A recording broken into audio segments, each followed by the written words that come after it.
Good morning, dear students. Today we are going to see the dissolution of a partnership firm. Partnership firm நிறுமத்தை கலைக்கும் பொழுது நம்ம என்னென்ன அக்கௌண்ட்ஸை prepare பண்ணணும் அப்படின்றத பார்க்க போகிறோம். அதில் ஃபஸ்ட்டு வந்து ரியலைசேஷன் அக்கௌண்ட். இந்த ரியலைசேஷன் அக்கௌண்ட் அப்படின்றது ஒரு நாமினல் அக்கௌண்ட்டு. இந்த ரியலைசேஷன் அக்கௌண்ட்டில் டெபிட் சைடு கிரெடிட் சைடு சில ஐட்டம்ஸ் வரும். ஸோ என்னென்ன வரும் அப்படின்றத நம்ம பார்க்கலாம். ஃபஸ்ட்டு நம்ம பேலன்ஸ் ஷீட்டில் இருக்கக்கூடிய அசட்ஸை எல்லாம் டெபிட் சைடு ட்ரான்ஸ்ஃபர் பண்ணணும். எக்ஸப்ட் சம் அசட்ஸ், அது ஃபிக்ஸீசியஸ் அசட்ஸு. அந்த ஃபிக்ஸீசியஸ் அசட்ஸ் அப்படின்றது என்னென்னா cash or bank, and then profit and loss debit balance, advertisement suspense. And credit side இருக்கக்கூடிய லயபிலிட்டிஸ், அதாவது அவுட் சைடர்ஸ் லயபிலிட்டிஸ். அதை எக்ஸப்ட் என்னென்ன அப்படின்னு பார்த்தோன்னா பார்ட்னர்ஸோட கேபிட்டல் அக்கௌண்ட்டு, கரண்ட் அக்கௌண்ட்டு, அவங்களுடைய capital account, current account, and then அவங்களுடைய loan by partner account, loan by firm account, இது எல்லாமே நம்ம வந்து எடுக்கக்கூடாது. ஸோ இதை தவிர மற்ற அசட்ஸ் அண்ட் லயபிலிட்டிஸை நம்ம ரியலைசேஷன் அக்கௌண்ட்டுக்கு ட்ரான்ஸ்ஃபர் பண்ணணும். எதுக்காக இந்த ரியலைசேஷன் அக்கௌண்ட்டை ப்ரிப்பேர் பண்ணுறோம் அப்படின்னா, கம்பெனியில் நம்ம டிசல்யூட் பண்ண போகிறோம். அப்போ கம்பெனியில் இருக்கக்கூடிய அசட்ஸை விற்கணும். அதே மாதிரி லயபிலிட்டிஸ், அவுட் சைடர்ஸ் லயபிலிட்டிஸை பே பண்ணணும். அசட்ஸை விற்று வர்ற அமௌண்ட்டை லயபிலிட்டிஸை பே பண்ண நம்ம யூஸ் பண்ணிக்கலாம். இதில் ஏதாவது அமௌண்ட் வந்து நமக்கு ரிமைனிங் இருக்கா? அப்படி ரிமைனிங் இருந்தால் அது வந்து கெயினு, இல்லை அப்படின்னு சொன்னால் அது டெஃபிஷியன்சியாக இருந்தால் அது லாஸு.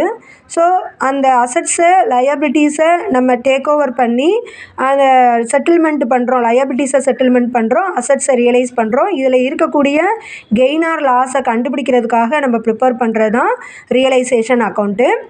இந்த ரியலைசேஷன் அக்கௌண்ட்டில் நமக்கு இந்த ப்ராஃபிட் கிடைக்கிது, இல்லை லாஸ் இன்கர் ஆகுது அப்படின்னா அதை நம்ம பார்ட்னர்ஸோட கேபிட்டல் அக்கௌண்ட்டுக்கு எடுத்துகிட்டு போகணும்.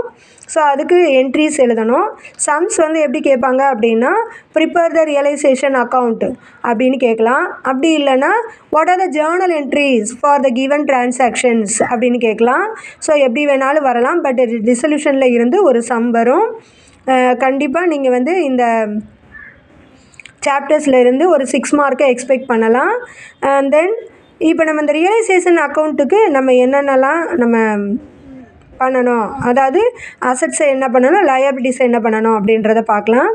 ஸோ ஃபஸ்ட் இட் இஸ் அந்த ஆல் அசட்ஸ் எக்ஸப்ட் ஃபிக்ஸீசியஸ் அசட்ஸை பார்ட்னர் கேஷ் ஆர் பேங்க் அதை நம்ம வந்து டெபிட் சைடு ரியலைசேஷன் அக்கௌண்ட்டுக்கு ட்ரான்ஸ்ஃபர் பண்ணணும்.